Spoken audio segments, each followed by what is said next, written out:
നിയന്ത്രണ രേഖയ്ക്ക് സമീപത്തുള്ള രജോരിയിലെ അവസാനത്തെ ഗ്രാമത്തിലാണ് ഞാനും ക്യാമറാമാൻ ജഗദീഷും ഇപ്പോൾ ഉള്ളത്.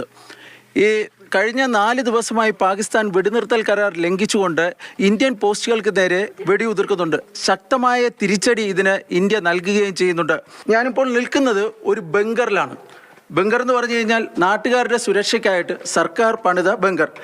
2017 സർജിക്കൽ സ്ട്രൈക്കിന് ശേഷമാണ് ഇങ്ങനെയുള്ള ബങ്കറുകൾ പണിയുന്നത്. ഈ ബങ്കറുകൾ എന്ന് പറഞ്ഞു കഴിഞ്ഞാൽ ഈ ഭൂമിക്ക് അടിയിൽ പണിതിരിക്കുന്ന ബങ്കറുകളാണ്. 2 തരത്തിലുള്ള ബങ്കറുകളാണുള്ളത്.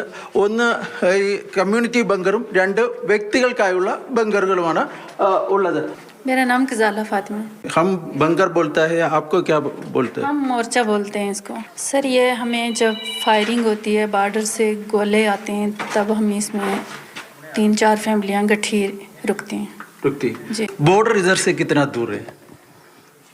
बस थोड़ा ही है। दौड़ा की मतलब 2 किलोमीटर। 2 किलोमीटर। जी सर। मतलब ये पाकिस्तान फायरिंग रेंज का अंदर है? जी बिल्कुल अंदर है। हाँ अगर आर्मी का सायरन मिलेगा आप इधर आ जाएगा? जी जी हाँ। आपको उसका ट्रेनिंग सब मिला? हाँ सब ट्रेनिंग मिला है। ये सेफ है?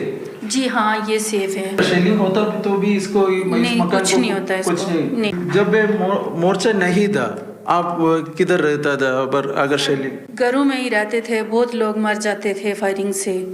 पहलगाम अटैक के बाद इधर का लाइफ में कुछ बदलाव हो गया? जी सर हाँ, छोटे बड़े सब सहमे हुए डरे हुए।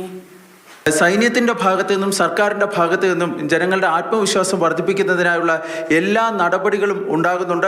ഇന്ത്യൻ സൈന്യം മാത്രമല്ല, ഈ അതിർത്തി ഗ്രാമങ്ങളിലുള്ള ജനങ്ങളും ഈ പാകിസ്ഥാൻ്റെ വെല്ലുവിളി നേരിടുവാൻ തയ്യാറായി കഴിഞ്ഞിരിക്കുകയാണ്. എന്ത് വെല്ലുവിളിയും ധൈര്യത്തോടു കൂടി അവർ നേരിടുമെന്നാണ് പറയുന്നത്.